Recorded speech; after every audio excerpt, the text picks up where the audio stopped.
আসসালামু আলাইকুম ভিউয়ার্স। আমি গেছিলাম আজ বুমরা। আমার বন্ধু শাহরিয়ার মাহির এক্সপোর্ট ইম্পোর্টের বিজনেস আছে বুমরাতে, এই জন্য গেছিলাম আজ একটু ওর সাথে দেখা করতে। যাওয়ার পরে কিছুক্ষণ পর ও আমাকে পোর্টের ভিতরে নিয়ে গেল। আজ ইন্ডিয়া থেকে ওর এক গাড়ি আদা আসবে, ওইটা হলো আনলোড করে আর কি সাপ্লাই দিবে। এইভাবেই আর কি এক্সপোর্ট ইম্পোর্ট করে ও। পোর্টের ভিতরেও আমাকে দেখাচ্ছিল যে ইন্ডিয়ান ট্রাকগুলো এসে কোথায় থামে এবং কিভাবে পরবর্তী কাজকামগুলো করে আর কি। এভাবেই উপভোগ করতেছিলাম আর কি। এইখানে আর একটা ট্রাক রাখা আছে, এটাতে শুকনা জল আসছে, এটা ওরই আর কি। কিছুক্ষণ পরে ওটা আনলোড হবে। আর এই যে সামনে একটা রাখা টাটা ট্রাক আর কি। এভাবেই আমার বন্ধু বলল, চল তাহলে তোর একটু বাসকল থেকে ঘুরিয়ে নিয়ে আসি আর কি, মানে ইমিগ্রেশন বলে আর কি। এইভাবে দুইজন রওনা দিলাম। যেতে যেতে দেখি অনেকগুলো ইন্ডিয়ান ট্রাক রাখা আছে, বাংলাদেশে ঢুকতেছে আর কিছু ইন্ডিয়াতে ঢুকতেছে। এভাবে আগাইতে লাগলাম, আগাইতে আগাইতে একটা ট্রাক আমাদেরকে ক্রস করলো। ওর একটা আদার চালান আছে সামনে, ওই যাইতে বললো, তারপরে দুইজন রওনা দিলাম এভাবেই। ইন্ডিয়া থেকে আদা এবং পেঁয়াজ আসলো তার পাশ নিয়ে। আমরা আস্তে আস্তে যাচ্ছি সামনের দিকে। এভাবে যেতে যেতে ওর ইন্ডিয়ান ট্রাকটার ওখানে চলে আসলাম।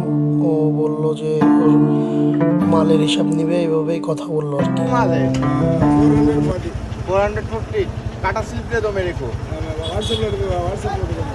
गुंटूर का काटा स्लिप है ना, व्हाट्सएप में तो 12 चिट्ठी है। हाँ, काटा स्लिप नहीं क्यों?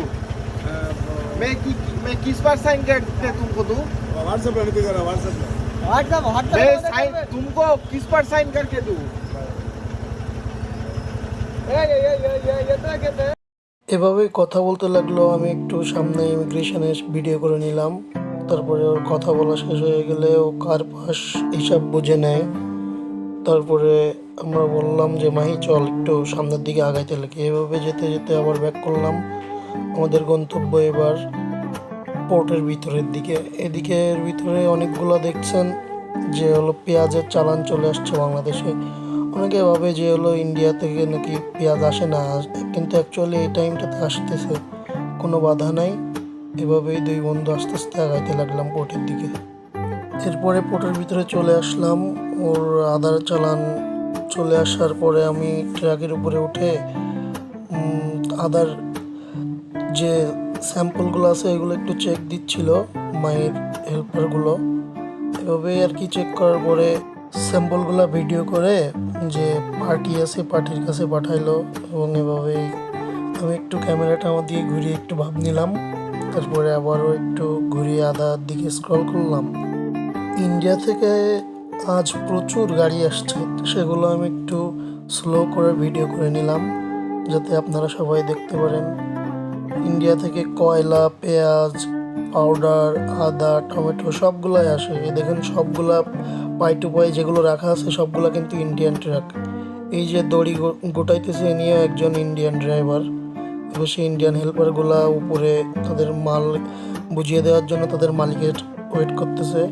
এভাবেই দেখতে দেখতে আরেকটা ইন্ডিয়ান ট্রাক চলে আসলো। এটা কিন্তু ফুল লোডেড একটা আদার ট্রাক। এটা ঘুরে মানে রং সাইডে ঢুকে গেছিল, এটা আবার ব্যাগ নিয়ে ঘুরায় উল্টা সাইড দিয়ে ঘুরে পার্কিংয়ে রাখবে আর কি। এভাবেই আর কি এপাশে চলে আসলো। আমি একটু ভিডিও করে রাখলাম। ওখানে অনেকগুলা ট্রাক আছে। এটা আবার ডানে দেখতে পাচ্ছেন, এটা হলো আলুর চালান। সামনে দিয়ে ওটা আবার ঘোরাইতেছে, ঘোরায় আবার দেখতে দেখতে আর একটা ট্রাক চলে আসলো এই সাইডে। এটাতে খুব সম্ভবত লোড ছিল, আপনাদের ফল লোড ছিল। আমি একটু ভিডিও করে জুম করলাম ড্রাইভার দাদাকে। গাড়িটা আসছে তামিলনাড়ু থেকে। আর এই যে সামনে আদা মাহির পুরো স্যাম্পলটা আমি একটু নিজে হাতে নিয়ে একটু ভাবলাম আমিও ভিডিও করে আপনাদেরকে দেখাই। একটা একটা আদার ওজন ছিল প্রায় 500 গ্রামের উপরে। আসলে আমি মাপটা জানি না, ওখানদের লোক দিয়ে শোনার। দেখতে দেখতে আরও একটি ইন্ডিয়ান ট্রাক চলে আসলো। আর এদিকে মাহিদের অন্য একটা গাড়ি চলে আসলো, ইন্ডিয়ান ট্রাক থেকে মাল আনলোড করে বাংলা গাড়ি দিয়ে লোড করে বাইরে পাঠিয়ে দেবে। এটা খুব সম্ভবত শ্রীমঙ্গলের চালান ছিল। আমি একটু আরও একবার ভিডিও করে নিলাম। বাংলাদেশ থেকে যে ট্রাকগুলো আসে এখানে, এগুলো ইন্ডিয়ান ট্রাক থেকে আনলোড করে দেশের বিভিন্ন স্থানে পৌঁছে যায়। এভাবে দেখতে দেখতে কয়েক বস্তা নামানো হয়ে গেল বাংলা ট্রাকে। এভাবে কিছুক্ষণ পর ট্রাকটা চলে যাবে বিভিন্ন স্থানে, তার গন্তব্যস্থলে। ডান সাইডে যে পেঁয়াজগুলো দেখছিলাম সেগুলো অলরেডি খালি করা শেষ, হয়তো তারা তাদের গন্তব্যে পৌঁছে গেছে অলমোস্ট। এভাবে কিছুক্ষণ পর তাদের কাজ শেষ হয়ে যায় এবং আমরা আস্তে আস্তে বেরিয়ে পড়ি আমাদের বাসার উদ্দেশ্যে। এটা হলো বোমরা দিয়ে ঢুকতে মুখের দিকে।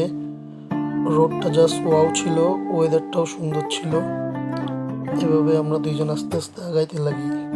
আর এভাবে আজকের মতো আমার ব্লগটা শেষ হলো। আপনারা সবাই দোয়া করবেন যেন পরবর্তীতে নতুন কোনো ব্লগ নিয়ে চলে আসতে পারি। আল্লাহ হাফিজ।